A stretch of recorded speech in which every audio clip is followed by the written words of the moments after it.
Bienvenidos a un nuevo capítulo de la Hora 25. Seguimos con un activismo férreo por las comprensiones, porque sabemos que son la búsqueda de las comprensiones las que posibilitan las mejores decisiones.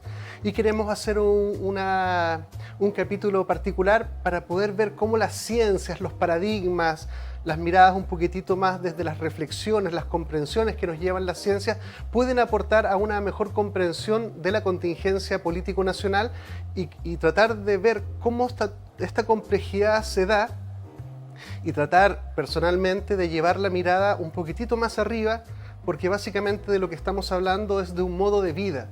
Queremos cambiar un modo de vida que ha devenido de una forma, y lo que se está en reflexión es qué modo de vida queremos empujar hacia adelante.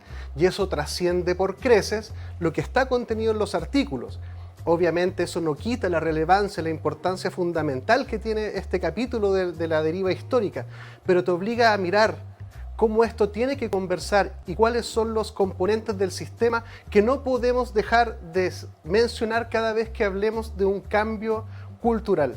Para eso, bienvenido Leonardo Lavandero, bienvenido al programa, doctor en Ciencias de la Universidad de Chile, bienvenido. Gracias. Bueno, segunda vez. Segunda vez. Segunda pata. Usted dirá, profesor, yo feliz como siempre, tratar de, en lo posible, dar alguna respuesta, algunas dudas, desde la perspectiva que uno ha trabajado y que a lo menos a mí me ha servido para tomar decisiones. Bueno, muchas gracias por venir. Obviamente el segundo encuentro que tenemos. El primer encuentro fue muy desafiante poder seguir la conversación porque me crujía la cabeza con los cambios paradigmáticos, la cibernética cuarto orden, pero por lo mismo fue muy provechoso para mí.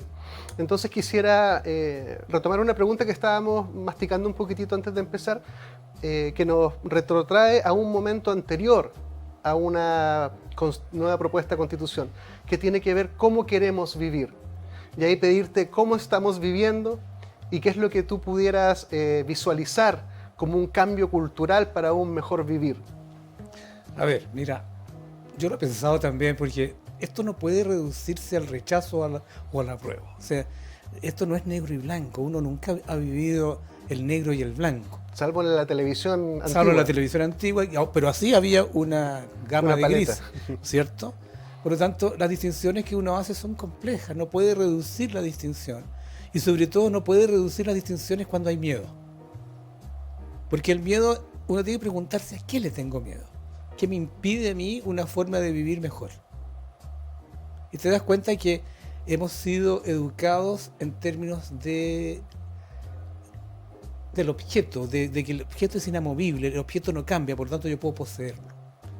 Y ese objeto, que en realidad tiene una connotación, porque la cultura le da un significado, es lo que me permite a mí relacionarme con otras personas para que distingan ese objeto a partir de esa cultura y me den a mí un valor de algún tipo, que básicamente es que yo pueda pertenecer y ser legitimado dentro de un sistema de redes, ¿ya? Entonces, cuando uno dice, bueno, pero ¿cómo quieres vivir? ¿Cómo te gustaría? ¿Qué quieres? ¿Cuáles son tus derechos? Porque uno hoy día paga impuestos. La pregunta es, bueno, ¿pago impuestos para qué? ¿Para qué pago los impuestos? Porque tengo que pagar igual la educación, porque tengo que pagar igual la salud, porque tengo que pagar una serie de cosas, pero yo pago impuestos. Y además, mis amigos en Argentina pagan un 30% de impuestos, ¿ya? Pero ellos tienen derecho a hospitales, tienen derecho a varias cosas. Entonces, si a mí el Estado me quita un 30% de mis impuestos por lo que yo genero, yo sería feliz.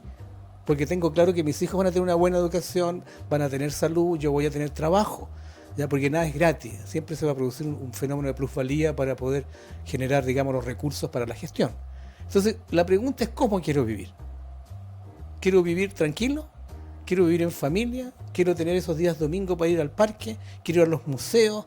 ¿Qué quiero hacer? Yo tengo claro, por lo menos mi vida republicana, estuve en el Conservatorio Nacional de Música, estuve en la Juventud Científica, que íbamos todos al Museo de Historia Natural. Era una vida republicana en la cual uno no pagaba por entrar al museo porque estabas ahí. Y ahí podías tener todas las colecciones de ¿cómo se llama?, de piedras, de puntas de flechas. O sea, tenías un acceso a los 7, 8 años, un acceso que hoy día no existe. Tenías acceso al conocimiento y ese conocimiento te daba a ti felicidad porque lo compartías con otros. Porque la base de la felicidad es la comunidad. Y esto no lo digo yo, o sea, yo lo siento más que lo digo, pero uno encuentra que la base comunitaria que es más allá de la base social. La base social es genérica, pero la comunidad ya es un vínculo muy fuerte que genera que su conservación tiene que ser en base a la solidaridad y a la reciprocidad, ¿ya? Que es lo que los griegos llamaban oikos, ¿ya? Y el buen vivir, ¿ya? O el vivir, sí, el buen vivir, y que hoy día en los pueblos originarios tú lo encuentras como el Sumat Causa, el Sumat Camaña, también está el Kumamojén en la parte araucana, mapuche. Entonces tiene una concepción del buen vivir, que es una relación cultura-naturaleza que no se disocia. No es una cosa de andar acumulando objetos para ser, ¿cómo se llama?, legitimado frente a los demás. Tú no eres dueño de la tierra, ¿ya? Porque la tierra es tuya en la medida que te relaciones con los demás. Entonces, hay varias cosas que nosotros no hemos sabido aprender porque somos judeocristianos. O sea, nuestra cultura es una cultura de la posesión. Por eso tenemos miedo, cuando vemos esta constitución, que nos van a quitar todo. Entonces yo pregunto, ¿pero qué nos van a quitar? ¿Qué es lo que es tuyo realmente? Porque si tú dices, mira, este es mi auto, yo te digo, ¿cómo sé que es tu auto? Y me sacas un papel. O sea, hay una cosa intermedia que es ridícula para que eso sea propietario. En otras culturas, este papel no existe porque basta la relación para saber cuál es la parte tuya y cuál es la parte mía y cómo vivimos en comunidad. Entonces, lo que hay que tener cuidado, y lo que yo quiero, es que la comunidad tenga las posibilidades de reproducirse, conservarse en un vivir bien, ¿ya? O sea, producir los valores necesarios para que se reproduzcan. Una pregunta, a mí me hace mucho sentido cuando tú señalas que uno de los fundamentos del bien vivir es la solidaridad. Exactamente. De ahí me aparecen dos preguntas instantáneamente. Uno tiene que ver con cómo eso está plasmado o no en la Constitución, y otro es cómo podemos generar un oikos más solidario. Son dos preguntas distintas. Quizá una la podemos despejar más rápido y la otra abrirla. Mira, yo desgraciadamente tengo muy mala memoria para acordarme de todos los artículos, pero buscando los artículos encontré uno que me emocionó, aunque yo lo rediseñaría por procesos operacionales, operativos, porque después el Estado va a tener que hacerse cargo de eso, de esa prueba, y va a tener que llevarlo a la práctica, ¿ya? Y dice que, creo que es el octavo, dice que las personas y los pueblos viven en una relación interdependiente con la naturaleza. Y esa tiene que ser armónica, tiene que tener un equilibrio armónico, ¿ya? Entonces uno dice, a ver, un momentito. Yo sé lo que se quiere decir, yo sé cuál es la intención. Pero debería decir fundamentalmente que nosotros en el mundo vivimos en una relación cultura-naturaleza que no está disociada y que no puede ser disociativa, ¿ya? Porque la única forma en que no sea disociativa es la solidaridad. No es que la naturaleza está allá afuera, porque yo también soy natural, ¿ya? Entonces mi relación cultura-naturaleza es la que no se puede disociar. ¿Y cuándo se disocia la cultura-naturaleza? Cuando tú la transformas en objetos de transacción. Claro, ahí estamos hablando de paradigmas. Del paradigma. O sea, el paradigma de base hoy día, que fue distorsionado en la ecología actual, porque se distorsionó, es que tú vives una relación cultura-naturaleza. Y esa relación es indisoluble. Es una relación que justamente permite la conservación de tus recursos, que tiene que ver que si tú tienes buenas relaciones como comunidad, eso se va a reflejar en el manejo de tus recursos. ¿Te das cuenta? Entonces, en ese sentido, este octavo artículo te permite algo operativamente maravilloso. Ni siquiera necesitas todos los artículos ambientales después, porque basta solamente ese artículo para poner en operación una serie de derechos como relación, no como objeto. Porque si tú dices, la naturaleza tiene derechos, te disociaste inmediatamente de la naturaleza. Entonces va a tener que haber un social que represente a la persona jurídicamente, que es la naturaleza. Entonces nos caemos en un problema no semántico, nos caemos en un problema legal, ¿ya? Entonces, la primera cosa para mí, ese artículo octavo me deja una posibilidad de manejar los recursos de este país en términos de comunitarios, ¿ya? Y en términos de la generación de valor.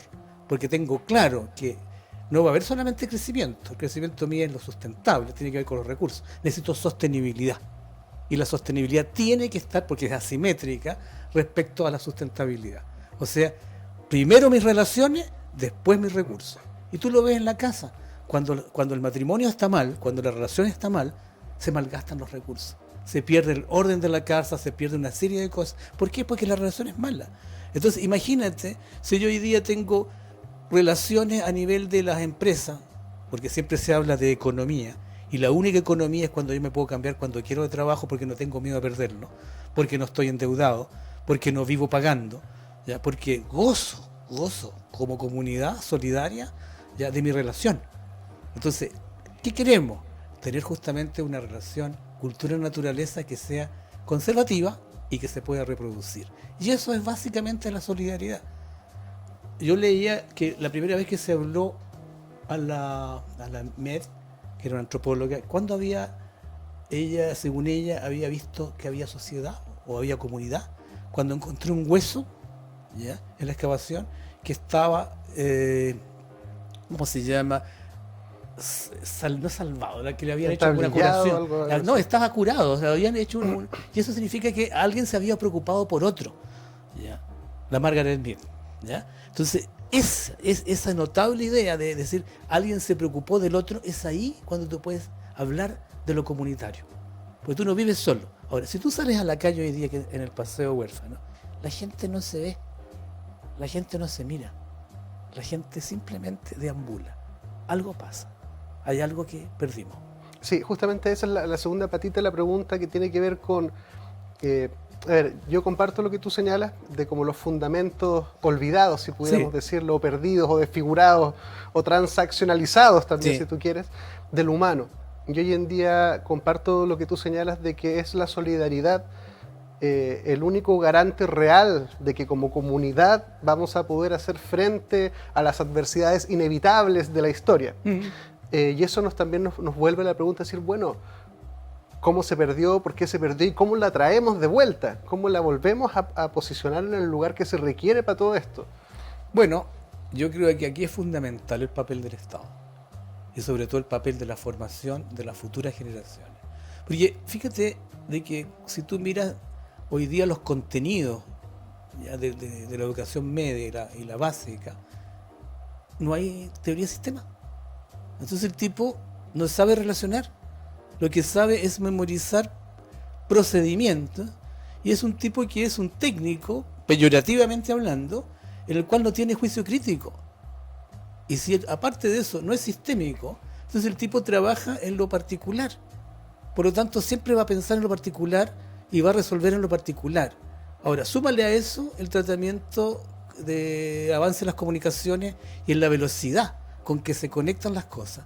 El tipo no tiene tiempo, es un tipo adverso al juicio crítico, pero necesita velocidad y se angustia. Por lo tanto, es un tipo reemplazable en cualquier momento. Y la universidad tampoco está superando ese tipo de cosas, porque la universidad no pasa de la multidisciplina, aunque digan con mucho boato que son transdisciplinar, etcétera. No pasan de la multidisciplina. Tampoco son triestamentales, o sea, básicamente el académico maneja el gobierno. Entonces, ¿qué está pasando? Que si nosotros no formamos sistémicamente desde lo básico hasta la universidad, tenemos gente, primero, sin juicio crítico, absolutamente, ¿cómo se llama?, reduccionistas, lineales. Por ahí pasa la cosa. Pero para que se produzca, tiene que cambiar el paradigma. Y ese paradigma solamente puede estar en la Constitución. Fíjate que, independiente del apruebo o el rechazo, yo sugeriría que en algún artículo, cuando se hable de educación, se obligara a una educación para la solidaridad. Exactamente. Porque se están obligando otros contenidos, adecuados e inadecuados, cada uno tiene su visión del mundo, pero siento que en los troncales, yo entiendo que la dinámica fue mucho activismo, llegó con fuerza y poder y se apoyaron los activismos entre ellos y se agregaron contenidos. Pero digo, oye, estamos hablando de educación, y no hablamos de ética, no hablamos de solidaridad, no hablamos de valores. Y yo comparto contigo que si uno quiere cambiar el paradigma, el modo de vida, tiene que comprender cuáles son los fundamentos que nos llevan para un lado y cuál para el otro. Y la solidaridad, el ayudarnos, el aprender a enternecernos con el dolor del otro, termina siendo, a mi juicio, muchísimo más troncal que otras cosas de otro orden, por decirlo. Claro, lo que pasa es que nos reducimos al lenguaje de las matemáticas. Y efectivamente yo te digo, bueno, pero a ver, ¿qué mide las matemáticas? ¿Qué te haga mejor? ¿Eres mejor porque eres un buen matemático? Pero las matemáticas son, como decía Bateson, tienen una lógica que es una lógica limitada. Por lo tanto, tú tienes que entender que la matemática funciona bien y explica bien dentro de las matemáticas. Pero tu mundo, tu felicidad, tu solidaridad no se explica matemáticamente. Primera cosa. Entonces hay que tener mucho cuidado con los valores respecto a la inteligencia. Entonces puedes decir, no, sí que hay inteligencia emocional. Entonces siempre hay una especie de apellido para darle forma a cosas que son insostenibles como concepto. ¿Ya? Tú cuando estás en una comunidad, lo que tienes que aprender es a reproducir las relaciones que te hacen esa comunidad. O sea, tu ecopoiesis. Así Claro, de simple. yo le indexaría un componente de sabiduría, porque yo creo que sí estamos reproduciendo un modelo, eso yo creo que lo estamos haciendo, claro, pero hay que restituir los fundamentos esenciales. Claro, lo que pasa es que tu modelo actual es disociativo. Sí, correcto, completamente de Entonces acuerdo. tienes relaciones que son esquizofrénicas. Eso es lo que estás reproduciendo Claro. hoy día. Estás justamente generando relaciones esquizofrénicas. Por eso, tu única forma de afecto es a través de un sistema de comunicaciones que es lineal y de baja complejidad, que es cuando estás en el WhatsApp todo el día. O sea, tu propia emoción pasa a ser un monito que tiene alguna expresión. Ya, ni siquiera eres capaz de expresar lo que te está pasando, porque ya lo expresaste, el monito está tu avatar. Imagínate, hoy día están viendo muchas empresas utilizar el avatar en las reuniones. O sea, ya llega un nivel de disociación paranoica, ya, en el cual tú ya no eres. Tú tienes un intermediario, que es lo que deberías ser, y tú no eres. Somos una representación nomás. Claro, somos una representación. Yo lo veo y cada vez digo, pero a ver, ¿hasta dónde estamos llegando? O sea, estamos perdiendo la base comunitaria. ¿Ya? Y yo cuando me ha tocado estar en el altiplano, por ejemplo, viendo comunidades, fíjate, hay algo que me llamó mucha atención, que vinieron de Europa unos españoles a mirar relaciones comunitarias porque tenían que ver de qué se trataba y pues estaba en medio de desacuerdo, ¿ya? Al final se quedaron. Y yo dije, claro, se quedaron, y que creo que fue la hipótesis que planteamos ahora en unas reuniones, porque Owen, que era uno de los socialistas utópicos, no sé si alguna vez lo leíste, pero no importa. Owen fue muy leído por Engels. ¿Por qué? Porque andaban buscando dónde se había producido comunismo o relaciones tipo comunista ya en alguna parte del mundo. Y estaba América y por otro lado estaba en Inglaterra. Había unas comunidades comunistas. ¿Ya? Pero ese comunismo de Engels no tenía nada que ver con las relaciones comunitarias americanas. Entonces cuando esto se dijo, miren, en América hay relaciones comunistas, sí, pero son comunitarias, no son comunistas. Entonces se llevó a Europa ya estas bases comunitarias, y obviamente como Europa tenía toda una transición positivista de la revolución industrial, esto se transformó en relaciones de producción y obviamente se perdió la complejidad de la solidaridad que emana acá en América, no en Europa. Entonces imagínate todas las distorsiones de aquí para adelante de lo que se ha producido. Entonces cuando nosotros hoy día queremos entender una constitución, ¿qué hacemos? La estamos reduciendo conceptos claves de cómo vivir al rechazo y al apruebo. O sea, ni siquiera estamos entendiendo que nos estamos jugando sin tener claridad cómo queremos vivir. Porque yo no quiero seguir pagando deuda. Porque si yo me tengo que endeudar para poder vivir y tener momentos de felicidad, no es la vida que yo quiero. No me interesa esa vida. Si yo tengo que pegarle al del lado para que el paper salga, y ahí estar peleando por la autoría del paper, no me interesa tampoco. Entonces vivimos en una competencia muy frágil. Y hoy día los recursos se están agotando. Pero vivimos como si los recursos no se agotaran. Entonces tú vas a Falabella, vas a, ¿cómo se llama? A Sodimac, como te dije la otra vez. Y tienes una cantidad de cosas que se van a botar porque no se van a usar. Entonces después me empiezas a hablar a mí de desarrollo sustentable. Y de las futuras generaciones y de la responsabilidad sobre las futuras generaciones. Pero sigues produciendo como si no hubiera ninguna generación futura. Entonces hay que tener cuidado qué estamos aprendiendo, qué estamos dejando de enseñar, qué no queremos que hoy día se sepa, ¿ya? Y empezar a entender que hoy día la izquierda y la derecha no nos sirve como paradigma. Ya pasó, porque hoy día, si te das cuenta, ninguno habla de las relaciones que necesitamos. ¿Qué tipo de relación queremos como comunidad? Estamos hablando fundamentalmente de los procesos de crecimiento. Y ahí se les acabó el discurso. Yo comparto porque también este como pensamiento mágico que el texto cambia la realidad o cambia la cultura, que yo no comparto nada de eso. Yo me pregunto qué grado de calce hay entre lo comprendido, el espíritu de la propuesta y la cultura real de nosotros.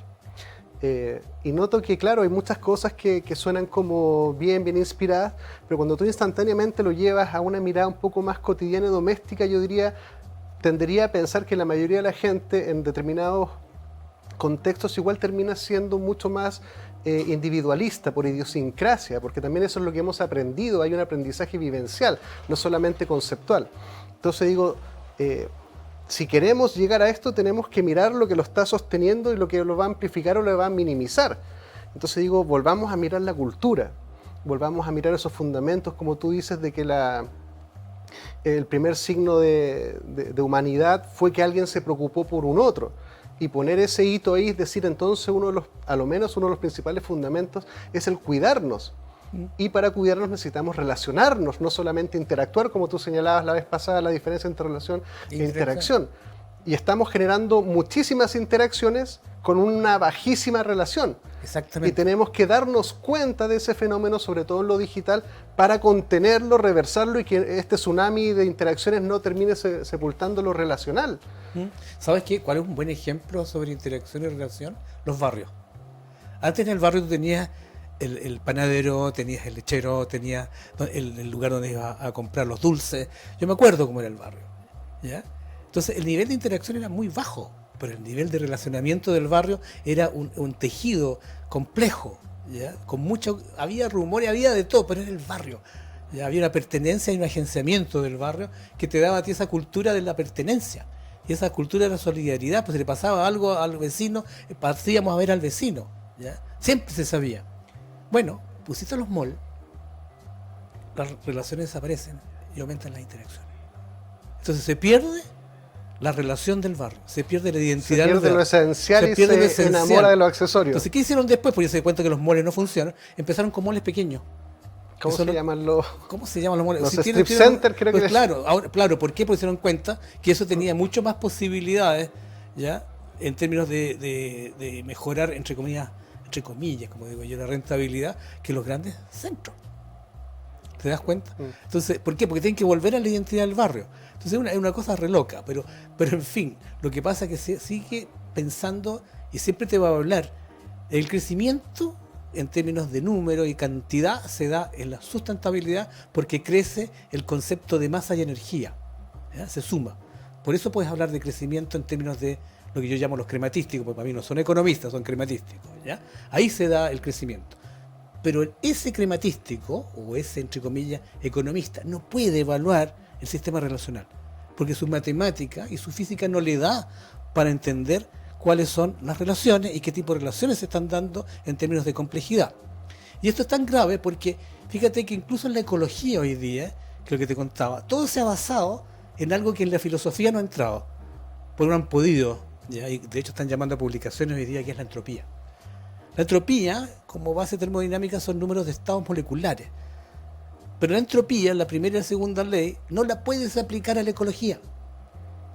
Y la han aplicado sin pensar en las relaciones en la ecología, sino en las interacciones. Entonces han desvirtuado la base de lo que era la ecología.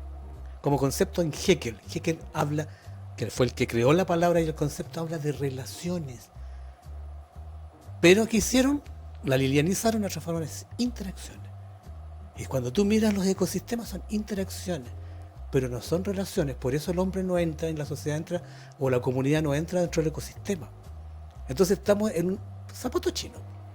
Y hoy día tenemos que justamente generar un campo de la ecología, que nosotros estamos llamando hoy día espectro de evaluación ecológica, donde entra esto. Tiene que entrar la cultura de la comunidad donde tú estás trabajando.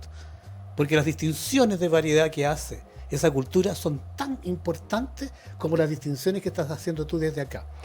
Tenemos que ir a un spot comercial, sí. Pero sí me gustaría comentarte algo porque me parece muy interesante y muy importante la reflexión sobre interacción y relación. Sí, es fundamental. Porque también va, junto con la solidaridad, yo creo que hay otro pilar de sentido, un fundamento de sentido importante. Porque la cultura, la comunidad, yo asumo que tiene que ver con el sentido de pertenecer a algo físico, del mundo físico-territorio, y agenciarlo. Y hoy en día lo digital, se habla mucho de que las identidades hoy en día están más hacia géneros, o las pertenencias están moviéndose hacia identidades, lo cual, posibilita que se conecten los que están en las mismas vibraciones, pero ¿cuál es el costo de eso? De que finalmente no haya arraigo. Porque yo no estoy hablando de mi comunidad, de esta que yo me levanto, que conozco al panadero, al que arregla bicicleta, al que arregla cuchillos con esas máquinas, qué sé yo, sino que ya estoy hablando de con quienes yo interactúo en el mundo digital, que son los míos, o los más iguales. Y ese cambio que parece como, pudiera alguien decirlo ya, sí, pero eso que pasa, es que no estamos teniendo las reflexiones ni las preguntas concernientes a lo relevante de las implicancias de cambiar este eje de quiénes somos, dónde estamos y con quiénes somos y con quién soy. Esa pregunta yo la estrujaría un poquitito, vamos a ver si podemos seguir. Sí, no quédese con nosotros y volvemos en un minutito.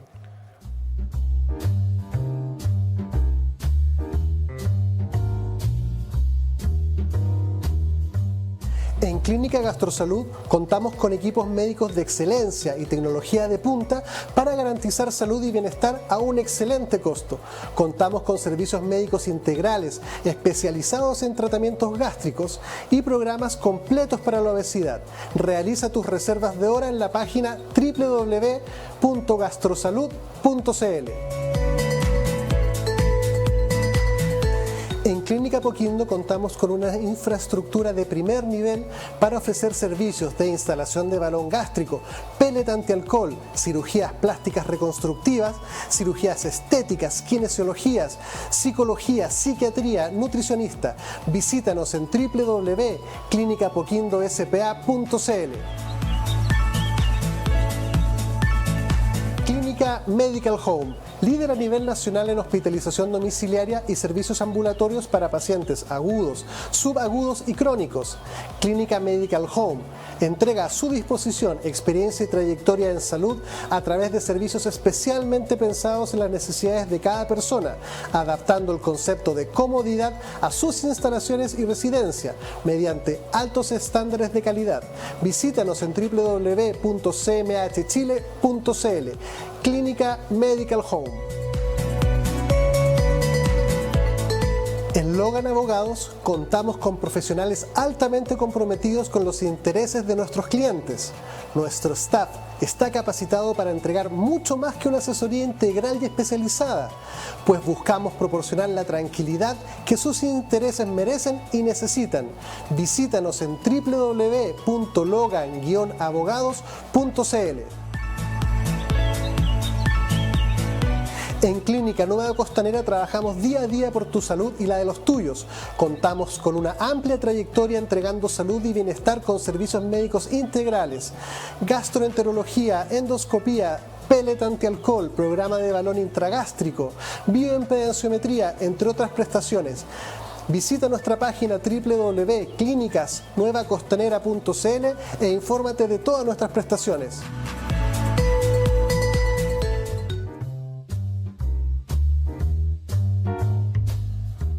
Bienvenidos de vuelta. La filosofía nos ha enseñado varias cosas. Una de ellas que para mí es fundamental, que tiene que ver con que una de las primeras cosas que uno debiera transparentar o tomar conciencia es el lugar desde donde uno está mirando el problema. Porque muchas veces el problema es anterior a lo que yo delimito como problema, sino que el problema está en el paradigma sobre el cual estoy tratando de operar. Y eso nos retrotrae para los momentos sociales, culturales o históricos como el de la Constitución a recordar eso.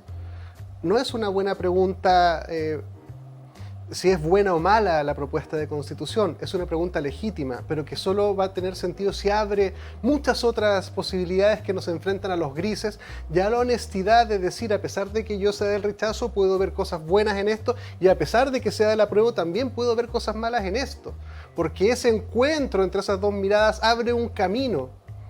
Y para poder conversar sobre un camino de desarrollo, vamos a preguntarle a Leo, ¿cómo ves o complejizas el desarrollo? ¿Qué es el desarrollo para un país? Mira, yo creo que la mejor forma de explicar el desarrollo y el crecimiento es en lo que te pasa a ti, como ser humano, como unidad viva. Tú creces hasta una determinada edad. ¿cierto? Y después te desarrollas. Porque si siguieras creciendo en forma infinita, terminas siendo acromegálico, o sea, un tipo totalmente deforme. ¿Ok? O sea, tú vas a crecer una cantidad de años y después tienes que desarrollarte y tus relaciones entre partes tienen que ser armónicas. Porque si no, te va a costar mucho manejarte en tu propio entorno y poder sobrevivir en tu entorno. Entonces, desde ese punto de vista, el desarrollo tiene que decirnos a nosotros qué relaciones queremos para poder seguir manteniendo esta nación, que a mí me gusta más la idea de este Estado único, que llamamos Chile.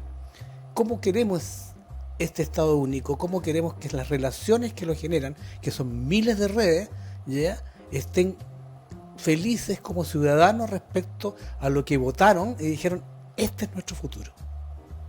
¿Sí? Bien. Entonces, la pregunta que tiene que hacerse todo el mundo, tanto del rechazo como del apruebo, ¿qué grados de libertad tengo con las constituciones actuales para optar por un modelo de desarrollo? O sea, ¿qué libertad tengo para decir, ¿sabe qué? Yo no quiero un desarrollo extractivista. Yo no quiero que la minería sea lo único que se va hacia este país, porque resulta que se va a acabar el cobre, se va a acabar el litio, si esta cuestión justamente son recursos no renovables. ¿Y qué vamos a vender cuando se acabe? ¿Qué pasa con las futuras generaciones si nos comimos todo ahora? Porque eso es lo que estamos haciendo. O sea, nosotros no tenemos un aporte de valor más allá que la extracción. No estamos a través del conocimiento generando nuevo conocimiento y exportando conocimiento. Estamos exportando piedras, palos y harina. Entonces, eso es extractivo. Estoy yo dilapidando mi patrimonio de recursos, que es de todos nosotros. Entonces, lo que tengo que ver yo es si la Constitución anterior me permite cambiar el modelo de desarrollo y si la Constitución de hoy día, que se está proponiendo, me permite elegir un modelo de desarrollo. Y ese modelo se hace entre todos. Lo mismo si eres religioso, si no eres religioso, si eres de izquierda, derecha, ¿qué modelo de desarrollo quieres? Porque tienes hijos. Todos tenemos hijos, nietos, y queremos proyectar esa vida como ciudadanos felices. Entonces yo tengo que optar por el modelo de desarrollo que quiero. Pero jamás te han dicho cuál es el modelo de desarrollo. Siempre te han hablado del crecimiento, siempre te han hablado del PIB. Entonces, todos van hablando del PIB, y yo te digo, el PIB no tiene sentido para el ciudadano común. Él no entiende lo que es el PIB. Lo único que entiende el ciudadano común es que, pucha, vamos a tener pega. Nos van a dar pega. Es sueldo deuda. Sueldo deuda. Entonces con esto se me pagan un poco más y tengo un bono, entonces yo voy a... Pero eso no es. Hoy día, por ejemplo, tenemos una tremenda inflación, pero nosotros somos países tomadores de tasa. Por lo tanto, Estados Unidos, que están entrando, va a entrar a una recesión y se va a caer fuerte con la guerra, bueno, le va a funcionar esto, está subiendo sus tasas. ¿Y quién paga la subida de tasas de Estados Unidos? No pagamos nosotros. ¿Por qué? Porque hemos elegido un modelo de desarrollo. Somos dependientes, somos extractivistas y somos dependientes. Entonces yo quiero saber si esta Constitución me da otro modelo de desarrollo posible. ¿Puedo elegir otro modelo de desarrollo? A lo mejor puedo ganar menos, pero puedo ser más feliz. Porque a lo mejor no necesito comprar tantas cosas que no necesito. ¿Te das cuenta? Entonces la pregunta es, ¿tengo en esta nueva Constitución la posibilidad de un nuevo modelo de desarrollo? Y digo, sí, yo lo encontré. Que te digo, sigue siendo este octavo artículo que me dice, yo necesito una relación cultura-naturaleza, ¿ya?, que sea armónica y que sea indisoluble, ¿ya?, que sea justamente conservativa. Y eso me obliga a mí a elegir el modelo de desarrollo. Si yo acepto esa premisa, tengo la libertad y la democracia de elegir como pueblo, ya no como un congreso, como pueblo. Puedo decir, ¿sabes qué? Sí, me gusta ese artículo, y ese artículo yo lo quiero porque yo quiero este modelo de desarrollo para mis hijos. Entonces ahí entramos a que el voto popular logra determinar el modelo de desarrollo, y no el economista, no el ingeniero, no el especialista. Se logra porque tú tienes una educación política para todo el mundo que logra entender cómo quieres tu felicidad ciudadana. Porque finalmente es eso. Queremos felicidad ciudadana. Entonces yo tengo que buscar mi modelo de desarrollo. ¿Cómo quiero vivir?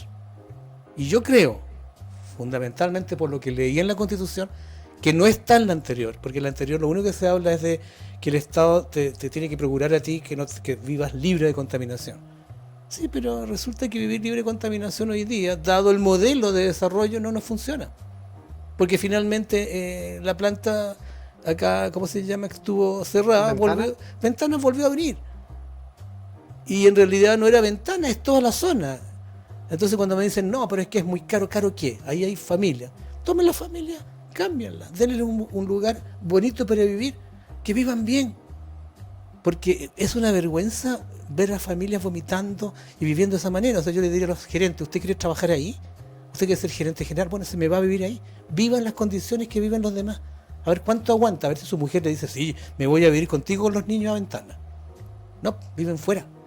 E igual que los planos reguladores. ¿Tú crees que aparte de 3 comunas, los tipos que hacen, los arquitectos que hacen el plan regulador en las comunas pobres, se van a vivir allá su propio plan regulador? Que yo lo pondría como ley.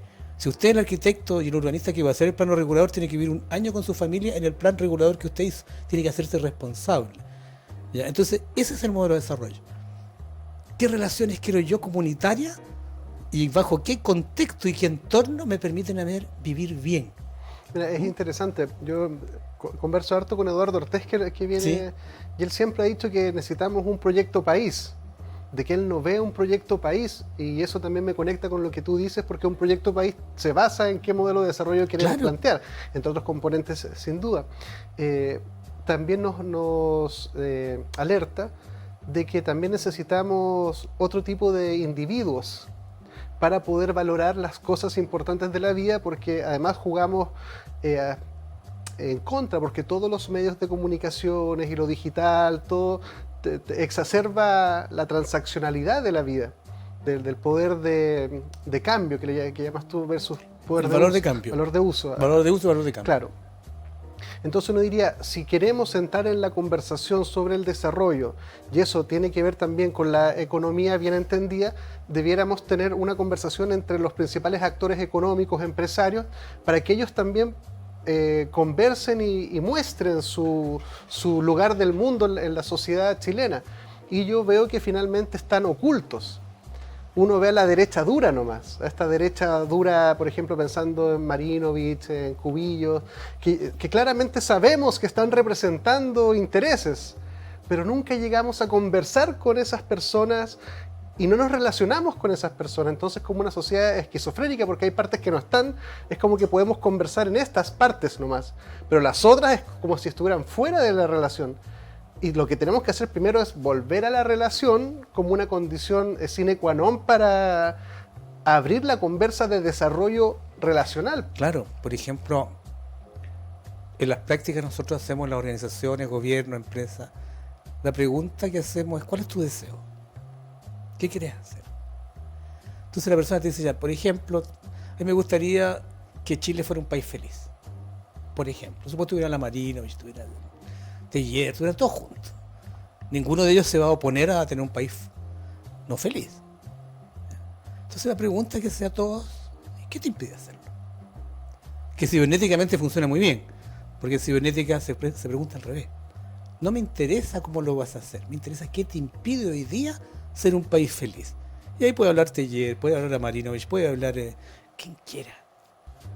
Y después todo eso se conecta. Y van a salir las hipótesis, las cuestiones de base, tanto los criterios como las causas de por qué no eres feliz.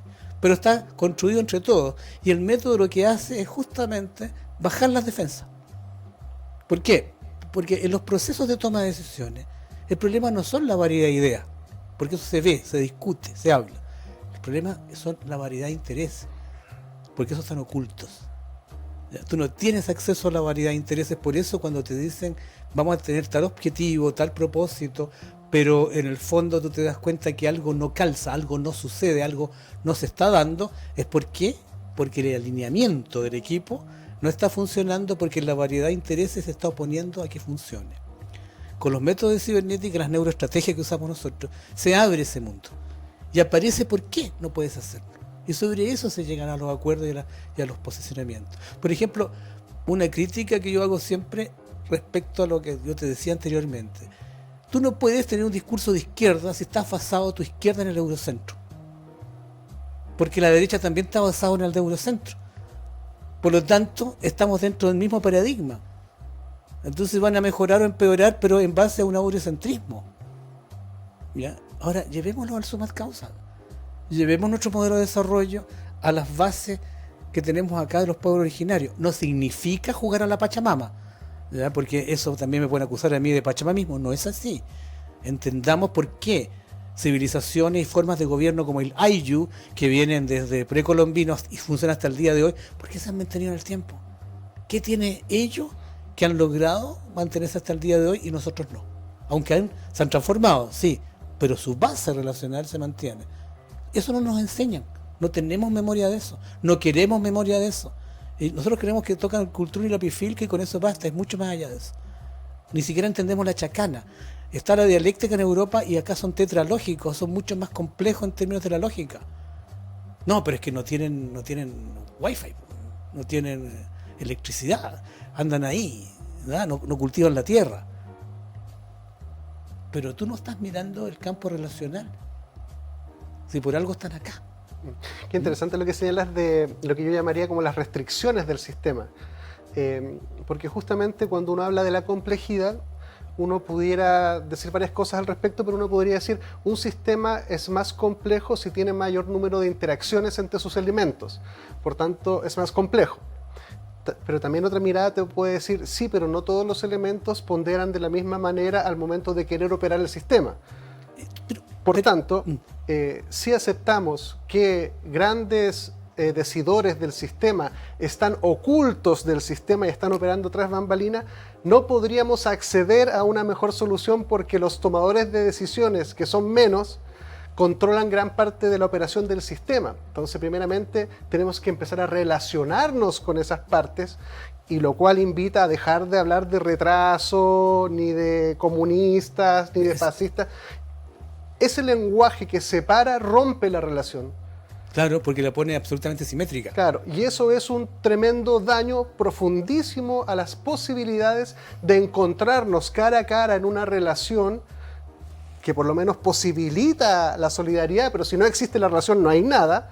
Puede ser poco probable, lo que uno quiera, pero existe la posibilidad. Entonces, como un primer llamado a que los elementos relevantes del modelo entren a la arena de la relación a conversar, porque mientras estén ocultos no podemos operar con ellos. Ellos pueden operar acá, pero nosotros no podemos co-construir algo. No, porque no tenemos acceso. Porque el sistema jurídico y el sistema, digamos, de gobierno no tiene participación. Hace mucho rato que el sistema político no tiene participación. Si la única participación son los plebiscitos, que hoy día están dando otra connotación, pero también solamente tenemos la votación, y de la votación a la casa, a esperar que el tipo cumpla lo que dijo en el, ¿cómo se llama?, en su proyecto de gobierno. ¿Te das cuenta? Sabemos que no va a ser así, pero igual tenemos un grado de esperanza que yo no la creo, porque sé que lo que está escrito es papel. ¿Ya? Ahora, tú dijiste algo muy importante, y ahí donde está la termodinámica, solamente, incluso la segunda ley. Dice, tenemos el sistema y tenemos miles de interacciones. No tenemos miles de interacciones dentro del sistema humano. Lo que tenemos son sistemas relacionales que son muy distintos a las interacciones, que son los que permiten las decisiones. El sistema relacional es altamente complejo porque no se puede analizar en términos de partes. Las interacciones sí. Las interacciones sí, porque es lo mismo que número y cantidad. Esto es de Bateson, no es mío. Yo tengo siempre la idea de citar cuando algo me ha llamado mucha atención. El número es el resultado de un recuento. La cantidad es el resultado de una medición. Yo puedo tener claro que tengo 5 manzanas. 1, 2, 3, 4, 5. Pero jamás puedo estar seguro de tener 5 litros de agua. O sea, número y cantidad no son lo mismo. Por eso cuando a mí me hablan del PIB, del crecimiento, me estás hablando del número o la cantidad. ¿Te das cuenta? Entonces hay que tener sensibilidad que la relación no es algo que sea medible, porque tú sabes que está, pero no puedes utilizar el método científico tradicional para mostrar un número sobre la relación, porque no lo vas a encontrar. Es cuando yo te digo a mi esposa yo la amo, y es la relación, la sensación, todo lo que viene con eso que transforma el entorno de esta pareja, no tiene posibilidad de ser medido. ¿Cómo lo vas a medir? ¿Con el nivel de ATP? ¿Con el nivel de golpes neuronales, de transmisión? Fíjate que el estómago tiene una red neuronal, pero esa red neuronal no trae información. Lo que trae son mensajes, pero no es información. Porque si no sería muy fácil hablar en una red neuronal cómo se transmite el impulso y hablar sobre el cariño que siente la madre cuando le toca la cabeza al hijo. Este punto de aquí y el de acá no tienen absolutamente ninguna posibilidad. Ese es el campo discreto y ese es el campo analógico. No hay cómo. ¿Te das cuenta? Entonces, cuando me hablan a mí de la inteligencia artificial, que lo que no es más que reducir una cantidad de mensajes, ya indicadores de diferencia, ya eso no es la mente. La mente es un sistema de relaciones. Y eso no lo puedes medir hoy día ni con la primera ley de la termodinámica, ni con la segunda ley de la termodinámica, ni con toda la física de los hoyos negros. No puedes. ¿Por qué? Porque está basado en sistemas de primer orden, en sistemas de objetos. Entonces, estamos muy lejos todavía de entender lo que es la vida. Yo a don Humberto le dije, sí, autopoiesis, pero autopoiesis es un caso específico de la ecopoiesis. Siempre ha sido un caso específico. Porque es el sistema relacional de la célula la que permite la célula, no lo interior, no su autoproducción. Es el sistema de relaciones quien determina su autoproducción. Entonces, estamos hablando de un cambio de paradigma duro, porque no es un cambio de paradigma que se va a producir ahora contigo y esta conversación. Faltan muchos años todavía. Pero esto nos da la posibilidad de elegir y darnos la libertad, por lo menos de pensar, de leer, pensar y sentir que tenemos que buscar una solución porque se nos está acabando este mundo. Pero no queremos verlo así. Es más fácil la farándula que pensar que estamos limitados. Creo yo. Sí, bueno, yo también comparto contigo.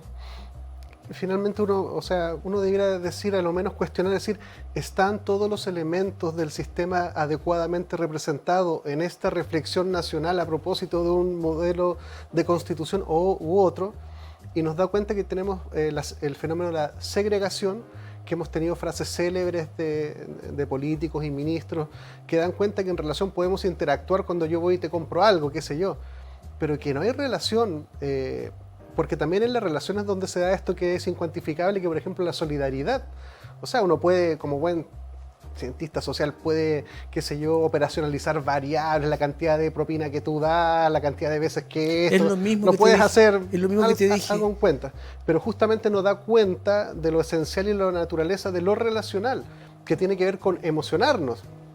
Porque yo siempre digo, oye, ¿cómo esta gente que tiene tanto dinero vive impávida cuando se ven las noticias que una abuelita muere congelada en la espera del hospital? Yo digo, oye, pero es que esa cuestión es en otra dimensión, es en la parte de un ser humano, es decir, como la solidaridad hecho olvido, que haya cierta gente de la sociedad que se pueden morir, que no tienen que ver conmigo, porque no hay relación en verdad no hay relación. Como uno pudiera decir, quizás Estados Unidos, ¿qué relación tiene con África? Buena.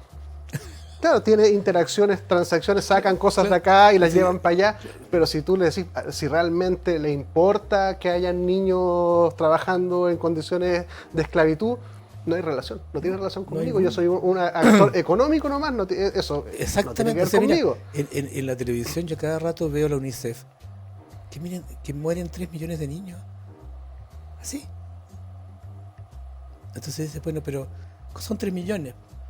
El número primero, pero el número no me dice nada, porque ni siquiera siento los 3 millones. ¿Te das cuenta lo grave de no sentir que son 3 millones de niños? O sea, es que la eso mitad, no te diga nada.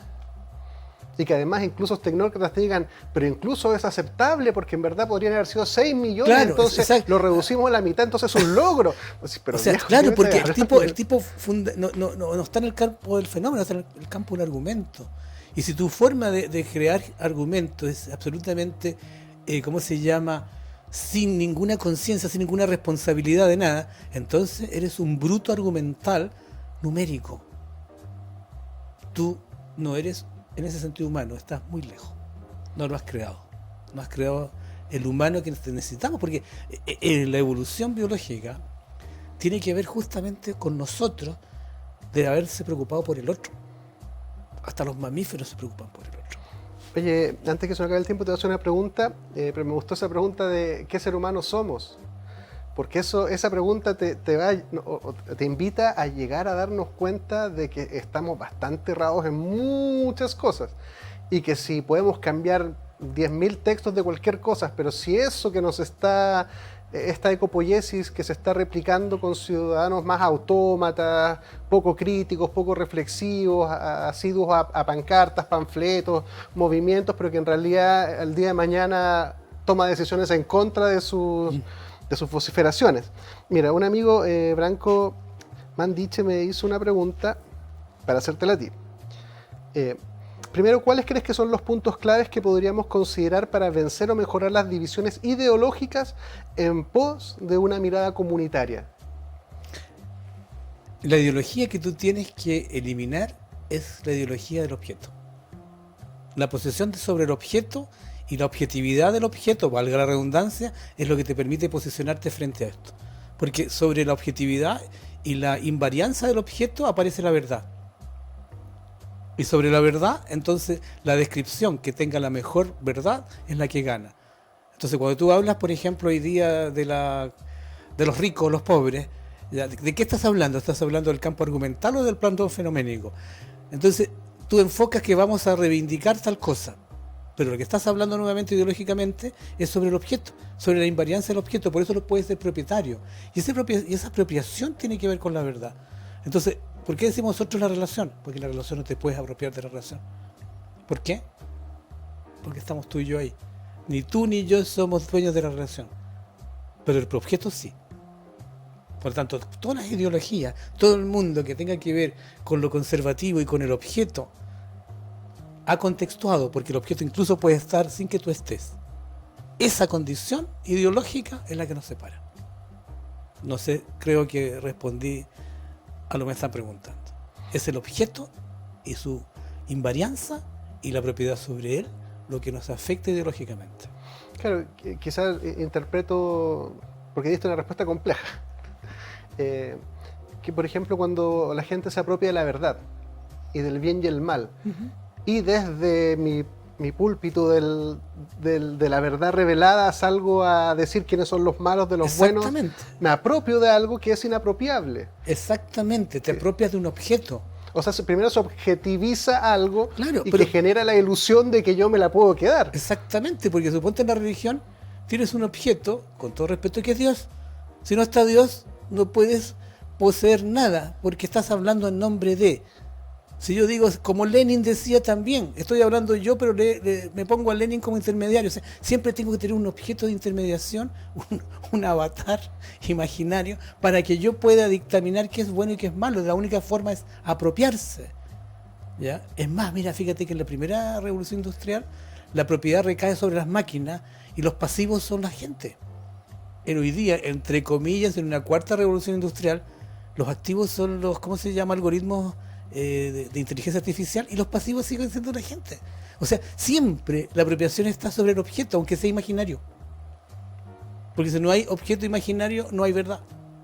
Y esa es la propiedad tuya. Por eso las ideologías de propiedad y de conservación son las que justamente nos producen esa esquizofrenia.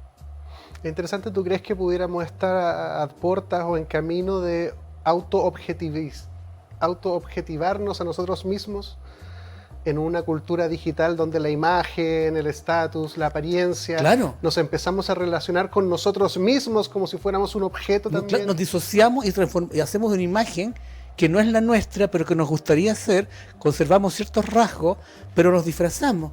Entonces generamos un objeto intermediario que va a intermediar con otros objetos intermediarios. O sea, vamos a mentir felices de lo que no somos. Es una esquizofrenia mi absoluta. Representación con tu representación, claro, van a llegar a ser buenos amigos en internet. Exactamente, ellos dos sí, nosotros dos no. Nosotros no nos conocemos, pero ellos sí se van a conocer. Entonces, cuando tú llegas a esos niveles y las empresas empiezan a usar eso en las reuniones, tú dices, flaco, ¿dónde llegamos? ¿Este es el siglo XXI que nos prometieron? ¿Esto es lo que queríamos construir? Estamos re lejos.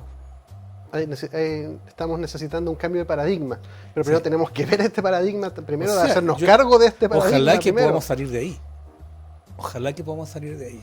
Y para salir de eso necesitamos constituciones, educación, o sea, necesitamos cambiar las reglas del juego. Lo que pasa es que, a ver, si la Constitución ganó 80-20, tienes que tener claro por qué ganó. O sea, porque en el fondo, si tú volvieras a llamar a una Constitución, va a tener que salir 100.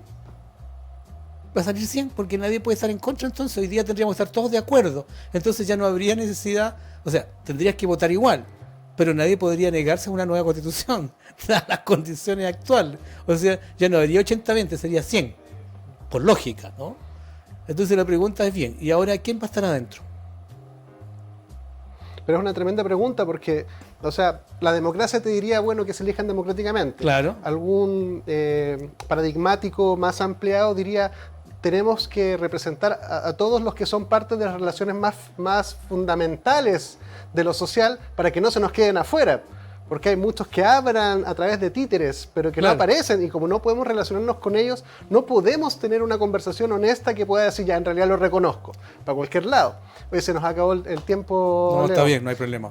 Muy interesante la conversación, me queda en la cabeza así, pero creo que esos son los capítulos, por lo menos para mí, que después me demoro un tiempo en digerirlo. Pero sí me quedo con que tenemos que recuperar la solidaridad, la relación entre el ser humano y su naturaleza indisoluble, plantear una conversación sobre un desarrollo país y un desarrollo y qué tipo de ser humano somos y cuál queremos ser y cuál es la brecha o el camino que nos acerca o nos aleja de ese sueño de desarrollo humano. Sí, yo te agradezco, bueno, la invitación y te digo, no podemos seguir escuchando en la televisión estos agarres frontales que no llevan a nada, o sea, realmente a nada. Y lo otro, parece que hay poca comprensión lectora. Eso sí que yo me doy cuenta, parece que tenemos muy mala comprensión lectora. Porque las cosas que se dijeron en la nueva Constitución no son triviales. Yo voy a votar a prueba porque me gustó el artículo 8. Los demás ni siquiera he leído todo, porque a mí no me da para leer 393 artículos. Pero sí me interesaron los de la parte ambiental, pero básicamente están todos determinados por el artículo 8. Y ahí eso se puede mejorar porque hay que operar. Después hay que operar con la toma de decisiones del Estado. Acabó el tiempo, perdón. Pasado. Muchísimas gracias. Quizás sí. más adelante podamos invitarte de nuevo. Sí. Síganos en YouTube también, La Hora 25 Chile. Hay muchos capítulos, mucha reflexión, muchas comprensiones urgentes y necesarias. Buenas noches a todos. Muchas gracias, Leo. Gracias a ustedes.